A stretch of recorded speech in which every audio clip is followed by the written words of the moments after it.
Hey guys, today's video is things that you should know before starting button training. Things that, a lot of you guys have asked me. And so I figured I'd just make it all easier, put it in a video, and hopefully it helps some of you guys out. Number one is don't make it a priority. It is not necessary to teach your dog to speak with buttons. It definitely shouldn't be one of the first things you plan to do with your dogs. Now, incorporating like a couple buttons like outside is fine, especially when you get a puppy or a new dog, but your main concern should be training your dogs the important foundations and also bonding with your dog, especially if you're getting a rescue. Work on getting them to feel comfortable in the new home and environment and work on their quirks before even considering button training. And number two is don't rely on buttons. Buttons are great, but you shouldn't rely on them to know when to feed, walk, or give your dog the water. They should always have access to water. They should be on a feeding schedule and on a walking schedule because it is not your dog's responsibility to tell you how to properly care for them. Number three is all dogs are different. Whether your dog takes a day to start learning like Flambo did, or if it takes months, don't compare yourselves to other dogs. Don't worry about how many words you have. Focus on your dog. Espion has started learning the buttons and we're still working on pressing them. I have a strong feeling it's going to take her probably a few months before she even starts really using them, if she ever does. So remember, all dogs are different. They're going to take different amount of times and it takes a lot of training and dogs respond to training differently. This one may come to a shock to you guys, but you don't need to have 8 million buttons. You really don't. You don't have to teach your dogs a ton of words. I'll say when I started with Flambo, I had no intention on going past more than like maybe 8. Yeah, 8 ones that I knew that he would use. I kind of got carried away a little bit with it. I'll admit that. I'm okay with it. He's obviously okay with it. We will use the words is and please as a fine example here. I taught Flambo the word is and the word please, and there's literally zero use for it.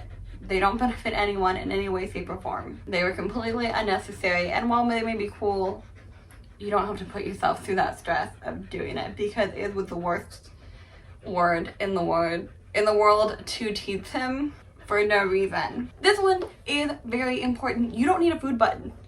If your dog is overly food motivated, you do not need a food button. In fact, it's gonna save you a lot of stress if you don't have it.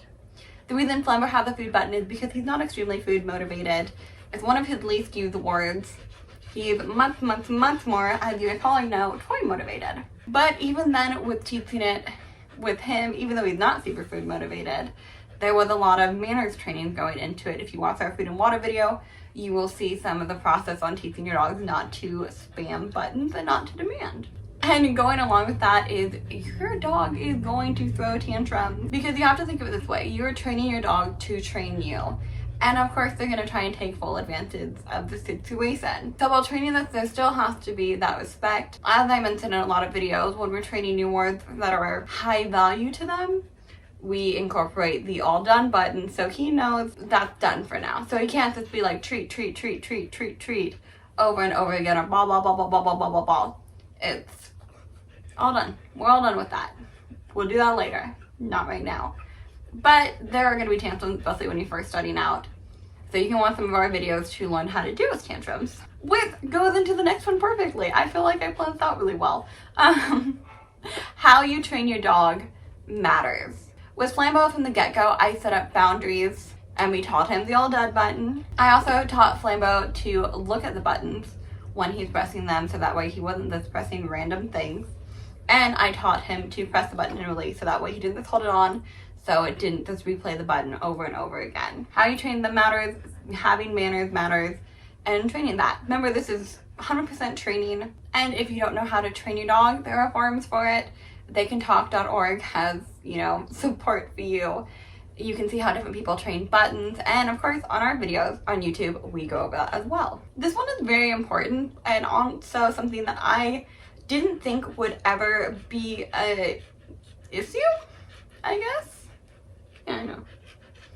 But buttons won't fix your dog. Any behavioral or training issues you are having, the buttons are in no way going to help benefit or fix any of those. So any behavioral or just any training issues you're having, find a trainer in your area, because if you're looking for buttons to problem solve, it's not going to happen. Button training should be fun. We use complete positive reinforcement for button training because there's really no reason that it shouldn't be. Again, button training is not necessary in any way, shape, or form. It should be fun for your dog. It should be a bonding experience. And by positive, I don't mean no boundaries or anything, because obviously training shouldn't be stressful for you or your dog. We still mold behaviors and reward behaviors we want to see, but there's no getting frustrated about the dog if they don't press the right button at first. We just work through it. If you need to force or punish your dog while using the buttons, then just don't do the buttons. Again, it's not important that your dog learns to speak English. And last but not least, be prepared to be freaked out. As I've said in multiple interviews, people think that you're ready for your dog to talk, and it gets weird at times. One of our most viewed videos is one Flambo requested water for Espion, and that one is one that I reference a lot because it did creep me out to the point of tears. I remember as soon as it all happened, like stopping recording, I probably shouldn't have, and like I ran out to the living room and was like, "Mom, look what happened." She's like, "What?" It gets weird, it gets freaky, especially when they start using full sentences. There are times you're just like, what is going on? But you're gonna get scared at times. It's okay. If you guys decide to go on this adventure, I really hope you enjoy it. It's been a crazy ride for us, and we cannot express how grateful we are that you guys have decided to come on the journey with us. But we hope you guys have a great day, and we will see you on TikTok.